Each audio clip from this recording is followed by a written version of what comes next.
Welcome to the Times of Israel's daily briefing. Today is Friday, December 20th, day 441 of the war. Amanda Borschel-Dan here with our diplomatic reporter Lazar Berman for another one of our Friday, somewhat informal conversations, but we're not calling it a schmooze. Lazar, thank you for joining me today. Good to be here in this informal conversation. So there are a lot of suggestions last week from our listeners, and among them was Friday Focus. That I think is the leading contender. But listeners, if you have any more ideas for this conversation's name, feel free to write in. So let's jump to our topic today. Lazar, last week or earlier this week, actually, you mentioned something to me that just completely caught me by surprise. And you mentioned the idea of Israel fighting war through its proxies. Lazar, everyone knows that Iran obviously fights wars through its proxies. We have, of course, Hezbollah, which until somewhat recently was the stellar proxy among the crown of proxies. It was the jewel. And we have, of course, the Houthis. We have, of course, Hamas. But I, at least in recent memory, can't remember when Israel used proxies. And the one that jumps out, of course, in terms of a historical proxy is the Southern Lebanese Army. So is that what you were thinking of when you mentioned this to me? That is one of the proxies that Israel used, but you don't remember, and I don't remember from our, from our lived experience because we're too young. But in Israel's early decades, Israel very actively pursued a policy of using minorities, different types of groups in the Middle East to achieve its interests, to further its own security. And that's something, we'll talk about why this happened, but you talk about the South Lebanon Army, the Lebanese experience and the way that worked out, it really left a scar on the way Israel thinks about its place in the region and how it achieves its own security. And that has really blocked Israel's thinking in terms of its willingness to return to a proxy model. But as you mentioned, Iran has been very, very successful. So I think it'll be instructive to talk about what a proxy is, how does Iran use it, what did Israel do in the past, and what opportunities are there today and moving forward, given all the changes that have happened in the past year, for Israel to think about how it wants to relate to different forces in the region that might be very, very willing to cooperate with it against its enemies. Right. A proxy sounds pretty nefarious, actually. So let's define what this term actually is. Oh, sure. So in international relations, in security, there's all types of partnerships. There's alliances, there's formal alliances, informal alliances. It's unquestionably a type of partnership, right? So it's two entities. It could be a state with a state. So in the Cold War, you had the Soviet Union and the U.S. clearly backing hostile opposite camps that were quite hostile to each other, but they never went to war directly. It was all of these quote-unquote proxy wars that the two sides fought. If you want to think about Vietnam or Korea, and places across the globe, Central America, and Africa. And it was both sides using other players. Sometimes they were states, sometimes they were non-state actors to try to harm the other side to further their own security goals. So it was absolutely a model that was used across the world at that time and also by Israel. So if we were going to define what a proxy is, it's a partnership between two entities. There is a patron, which is the more powerful actor. And then there is the proxy, generally smaller, less powerful, that is already fighting some localized conflict that the patron, the more powerful actor, wants to get involved in order to achieve its own goals. So they have a common enemy, they work together to achieve goals, but there are also drawbacks. One of the drawbacks is that their goals, their interests might line up 80%, 90%, or might line up temporarily, but that doesn't mean they have their own goals in general, and that could lead to tensions down the road. But When we were about to discuss this, I did a little Google search, of course, and I came across a really interesting CIA document that I sent you in which the CIA was discussing the Southern Lebanese Army. And it was exactly to this point in which it was saying that it wasn't convinced that the goals of the head of the militia at that point were aligned with the goals of Israel.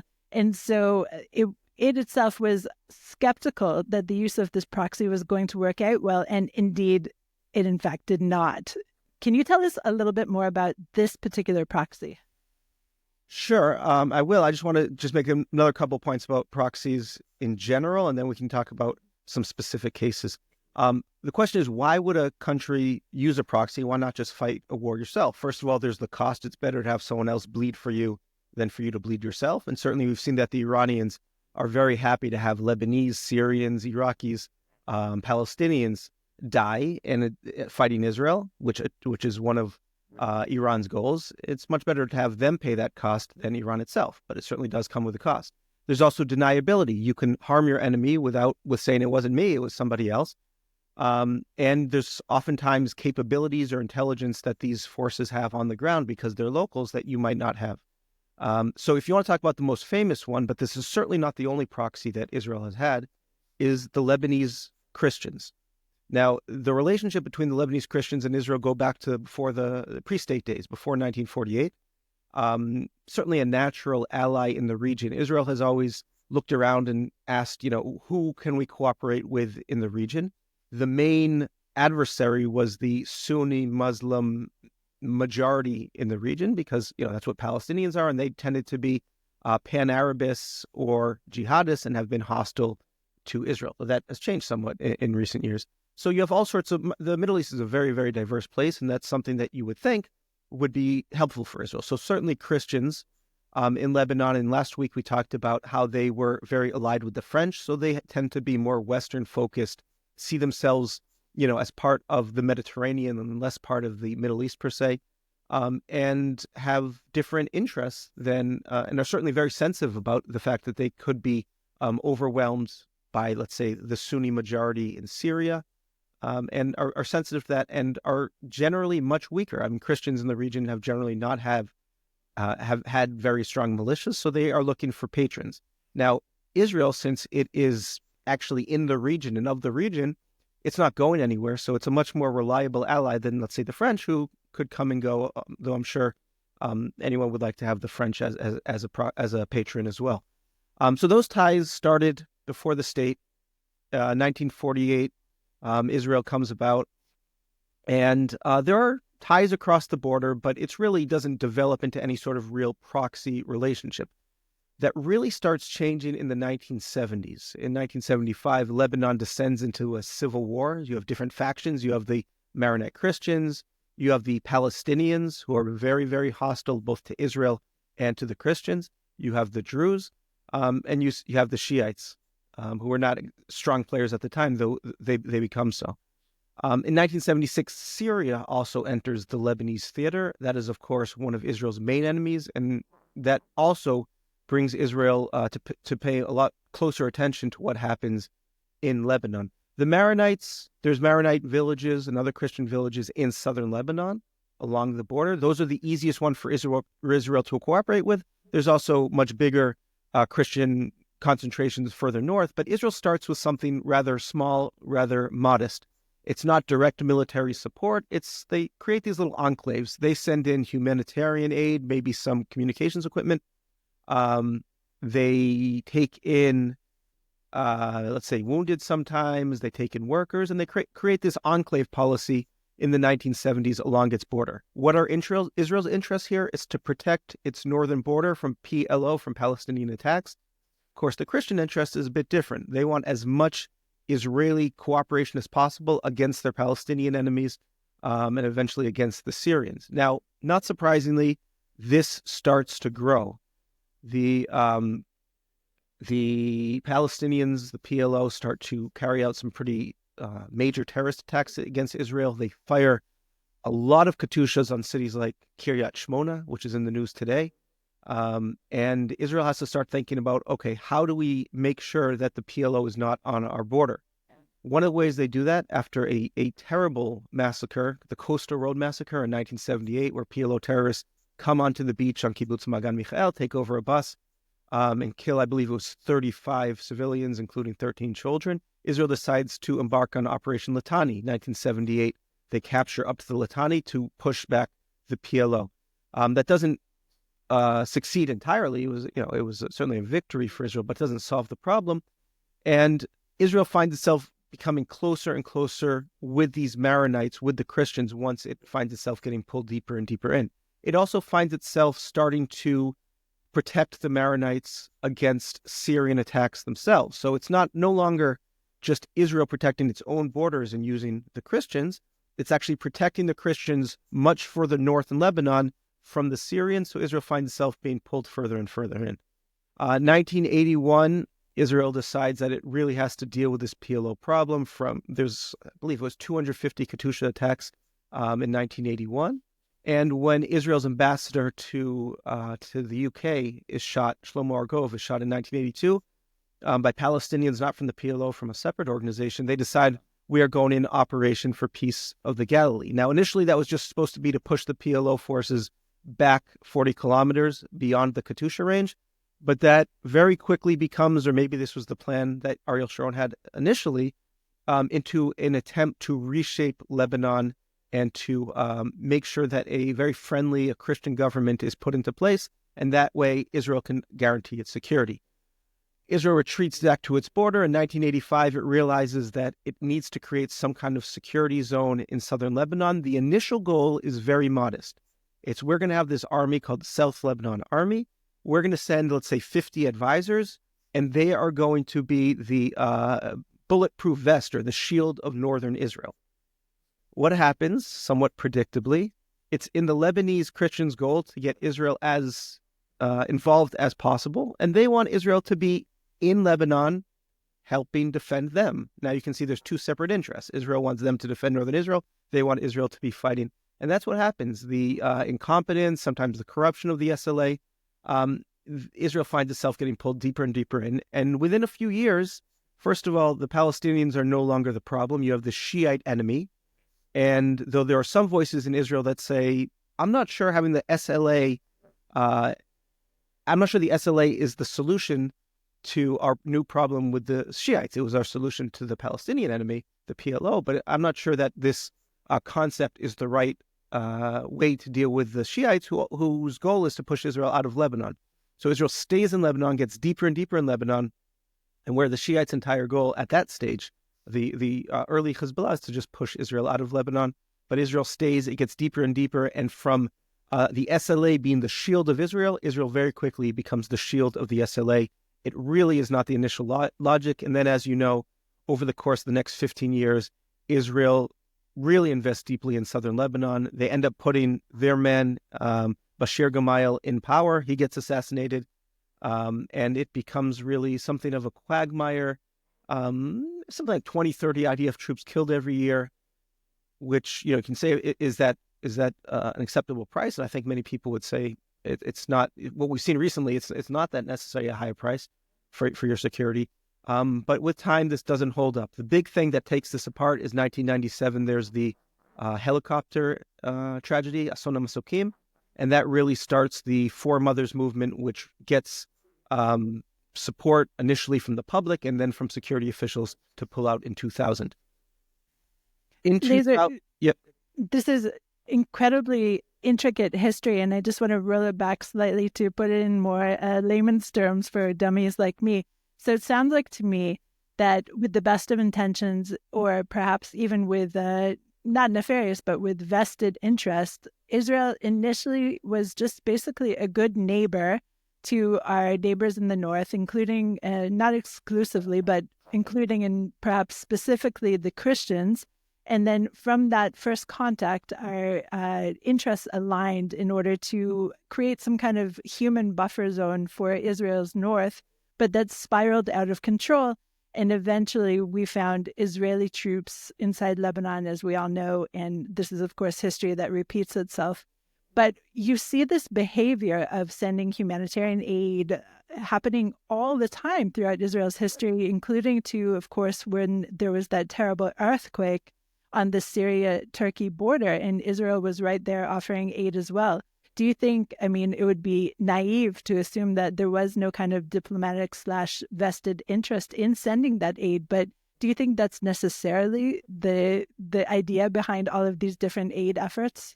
I think those are a separate effort. That is, there's always a diplomatic angle to it, and, we send aid. There's certainly humanitarian reasons, and we're very proud of that. But obviously, of course, it's a way to improve relationships with the countries that we're sending to. There's no question. I think there's nothing wrong with that. But when we're talking about these proxy relationships, now some of our connections with the Maronites were of a sense of, a shared fate, a shared situation where we are both minorities in a Sunni Muslim majority area. But ultimately, these massive investments come from security interests. And you can say both sides are using each other to gain their own security. And I think that has to be recognized.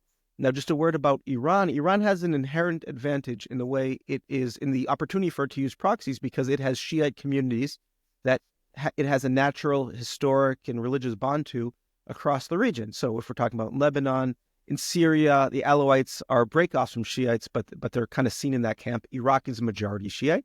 And of course, in Yemen, you have the Houthis, which are a different type of Shiite. So, but Israel doesn't have that. It doesn't have these, Jewish minorities anymore in the region. So it has to be a little bit more creative.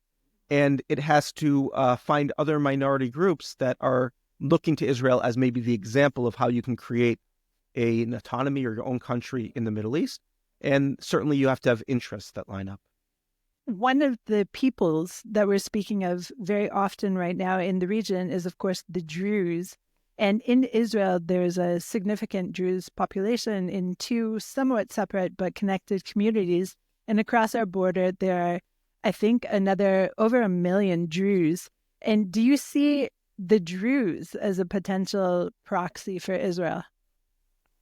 It's possible. I wouldn't say they would be the most effective ones. First of all, do interests line up?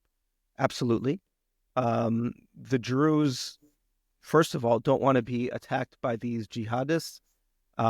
If you remember, in the earlier part of the Syrian Civil War, there was a threat to the Druze of Khadr, which is that Druze village in Syria just over the border from Majd al-Shams in Israel. And Israel was in contact with them and made it very clear that if anything happens to the Druze there, that Israel will get involved. So there is that, and they have nothing against Israel in any way. So Israel has a chance to have a force that protects part of its border with Syria, but also to have people who are willing to work with it within Syria to make sure that Iran-backed groups and jihadist groups don't get close to Israel. I think that's something that is reasonable. There's also the larger Druze population in Jebel Druze or the Suwaida area, which is much further from Israel. There's no geographic contiguity, but that is something as well. Now, is everyone there willing to work with Israel? No, there's different factions there, but that is certainly something that is possible. But I think the Kurds are a much, much better candidate for that because we have historical ties with them, and we actually have used them as proxies in the past. I smiled when you said the Kurds because there's kind of a joke that goes around that the Kurds are the Jews of the Middle East. I'm sure you could say that about every different minority, but the Jews are the Jews of the Middle East. Of course, but the Kurds as well, they keep being pushed out from many different locations. And I think in Israel, we hold them to the highest esteem, not only because they're a rich and powerful people historically, but also the kube soup. I just have to throw that in there. The kube soup. Who can beat that, right? Absolutely. So, basically every Jewish Kurd left either Syria, Iraq, Iran, and Turkey and came to Israel, mostly to Jerusalem, and they've certainly shaped and built Jerusalem. But the relationship with the Kurds goes back, and this was really Israel's prime proxy group in the 60s and 70s. So if we talk about what their interests were, the Kurds simply wanted to have more autonomy from the Iraqi state, which was generally hostile to the Kurds. We're talking about in northern Iraq. Israel had an interesting logic here, and it's actually pretty clever. They wanted to make sure that Iraq, right, it doesn't border Israel, is not able to send troops in wars between the Arabs and Israel. And you might say, Iraq, what do they have to do with Israel? Well, in 1948, in the War of Independence, Iraq sent the largest force to fight, and they were inside of Israel, and they fought battles, around the kibbutzim near Beit She'an. There were some famous battles there, and that was basically the whole Eastern Front idea was the fact that Iraq would invade from the east. So their goal was, okay, let's support the Kurds. They will bleed the Iraqi army. And then if there's ever a war between Israel and the Arab states, which they assumed there would be, the Kurds can pin down the Iraqi army. So this started in the 1960s. There was a call from Barzani, who was the legendary leader of the Kurds, Mullah Mustafa Barzani, and he wanted Israeli help. But this, of course, had to go through Israel's main ally in that region, who was Iran, right? This is Iran under the Shah. What did Iran want? We have to talk about everyone's interests here. Iran wanted pressure on Iraq to give up some islands, some disputed islands in the rivers between Iraq and Iran. So they didn't want the Kurds to win. They just wanted the Kurds to pressure Iraq until they would get what they want. So everyone had different interests here, but Israel had to actually work through Iran. This worked well. So in the first Kurdish-Iraq war in 1966, there was Mossad advisors, there was IDF advisors, and actually the Kurds were able to destroy 2 Iraqi brigades at a place called Mount Handrin in 1966. You can see it's clearly Israeli planning and very successful. And the 1967 war comes about, the Six-Day War. Israel wanted the Kurds to open up an offensive against Iraq. Barzani said he couldn't do it at the time. Israel kind of took it in stride. But then in 73, which was really a much more perilous war, obviously, for Israel, again, the Kurds did not come through there. Iraq sent the bulk of its army, most of its air force, its special forces, its infantry, and they actually were able to get to the Golan and kind of were one of the factors that made Israel stop its push into Syria. So that actually failed there. At the same time, they were able to bleed the Iraq army in many ways, but this all comes crashing down in 75. Why? Because Iraq and Iran are able to sign an agreement, and Iran said to Israel, you're done. You're not going to support the Kurds anymore because they've already done what they could for us. So I think it's important to realize in these proxy relationships, it often ends in failure for one side, or at least a sense of bitterness, because, again, everyone's interests are not lined up. And I just also want to pause and mark a moment in which Israel and Iran were working together. And it's not that long ago. It's just before my birth. So it's not that long ago that Israel and Iran were working together. Now, how much was Israel instrumental during that period in, for example, arming the Kurds? So it was something like $50,000 a month, which at the time was a lot more than $50,000 today. But it was certainly arms. It was medicine. They ended up setting up a permanent field hospital. They did courses. Sometimes Kurdish commanders were brought to Israel. And Barzani, I think, came to Israel twice. I've talked to people that remember meeting him here. But it was generally setting up camps in the mountains of northern Iraq. They did officer schools, so from the level of company up to the level of company commander.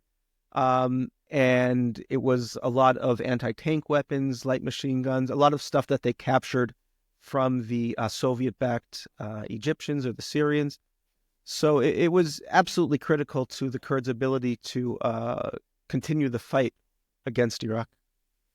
Israel's reach is, we saw actually, let's just say, we saw just right now Israel attacking Yemen.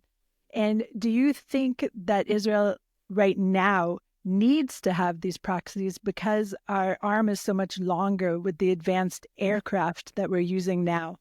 If anything, our reach would kind of say we don't need these proxies because we can get wherever we need and we don't have to pay the prices and the complexity of proxies. But I will say the Houthis in the 1960s were one of Israel's proxies. I don't know if people are aware of that, but there was a civil war in North Yemen. You had the United Arab Republic, which was Egypt and Syria, taking the side of the Republican rebels against the monarch.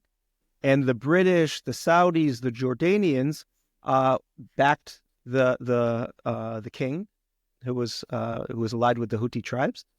And they needed someone to do effective airdrops, and Israel agreed to. There was 14. They took 14 airdrops of their biggest aircraft, the Stratocruiser, and with the British SAS actually flying in some of the cockpits, they were able to coordinate with the tribes and to drop a lot of equipment into North Yemen or over the border into Saudi Arabia. There's one funny story where the king was meeting with some Houthi and other tribal leaders, trying to convince them that they should back him. I think it was 64, they're in a cave meeting, and that was just when Israel did one of these airdrops. And these airdrops were done under darkness. The Israeli aircraft had no Israeli markings. So these people are meeting in the cave, and then they see equipment falling from the sky. And they said, wow, even God is with you. So that was actually very instrumental in the king, gaining support from these tribes, including the Houthis. I love all elements of this story. The fact that a king is meeting in a cave among them, and that, of course, God is with you, something airdropping from the sky. But I think everything you're telling me today is just pointing to the fact that there are no real true alliances in the Middle East, meaning Israel is Israel and we can partner up with all sorts of different peoples, but it sounds as if we have no natural ally here at all, which of course we all know because we always say that Israel is an island. But would you agree with that assessment? No, I wouldn't. I think there are natural allies, certainly Christians, and certainly the Kurds. Kurds couldn't be more of a natural ally for us. And there's other minorities that I think we need to think about. The problem is that Israel has not had a long-term view of sticking with these people over time, right? So if it was the Houthis, it was just really to weaken the Egyptians ahead of the Six-Day War. And you saw that Egypt did get bogged down there, and that certainly affected the Egyptian performance in 1967. But if we were more, if we had a longer view and we kept our ties up with the Kurds over time, I think the relationship would be different. I know a Kurdish independent state would absolutely be in Kurds' interest and our interest and the West's interest, but we haven't thought about how we do that over time. And why is that? Because the experience in Lebanon has left such a scar where we went all in trying to reshape the political environment, the regime in that country, and we said that didn't work. We're not going to do that again. We started building walls. We started looking toward other places, saying basically we want to defend ourselves, and we'll let the Middle East fall into its own, violent strife and violent wars and civil wars. But I think, given the success that we've seen Iran have, and if Iran has any advantage, its ability to use proxies, and the opportunities that are being opened up by Israel's success against Hezbollah and the fall of Syria, I think we have to start seriously thinking about what is our role. You hear statements from people like Gideon Sa'ar and even from Netanyahu about minorities, and they say they need to be protected. I have yet to see any coherent, comprehensive plan, which is difficult. But I think for real planning, I think we should talk less, and we should actually be thinking about how we actually do this. Obviously, an important thing that we can do is to get the White House's attention about the importance of supporting these groups, get Washington support behind the Kurds. There's general support, but to start really thinking about what Kurdish independence would mean, how they can keep Turkey from punishing the Kurds, and to really think about how to reshape this region in a way that will be good for the Kurds, for us, for a lot of minorities, and of course for our Western allies. So, Lazar, you and I are both Israelis, and of course we can understand the Israeli thinking, especially at a crisis point such as now, in which we realize quite suddenly that we need to rely upon ourselves. We also know that Israel isn't great in forward thinking. We're wonderful at quick pivots, startup type thinking. So I just wonder, do you see that we as a nation have a capacity to have this kind of strategic plan to help build up another nation when we ourselves are struggling so deeply right now? Well, I don't think we have to build nations. We have to decide what can we offer that these groups would want. It's mostly security. I think groups like the Mossad certainly have the capacity to think about and to do that. They certainly did in the past when they were less well-resourced, but I think they were maybe a bit bolder and didn't have that Lebanese trauma over their heads. Diplomatically, I think we can do a lot as well. We just have to decide that this is going to be a priority. Maybe it's probably best that we don't talk about it too loudly, but I think it's important that the capacity is there.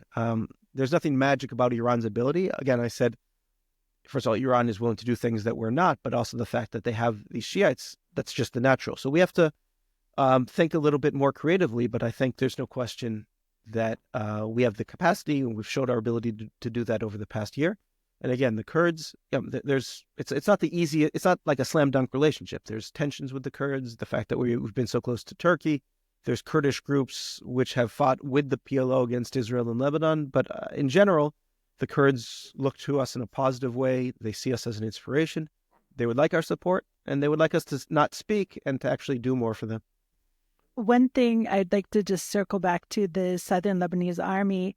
And of course, most people who visit Israel only really know that there was some kind of relationship through the wonderful restaurant chains that you see throughout the country, the Lebanese, how do you call it? The Cedar of Lebanon, marking these fantastic restaurants inside. But the people themselves, most of them really had to flee for their lives after being Israel's proxy. And so that may make other peoples in the region that you may consider natural allies really hesitate before they want to join up with Israel. I think this is a problem with proxies in general. When they assume, again, the interests don't always line up. Proxies need to realize that the patrons are using them for their own goals and vice versa. And there's always that question of how does the relationship end? It often ends with this bitter taste in their mouth.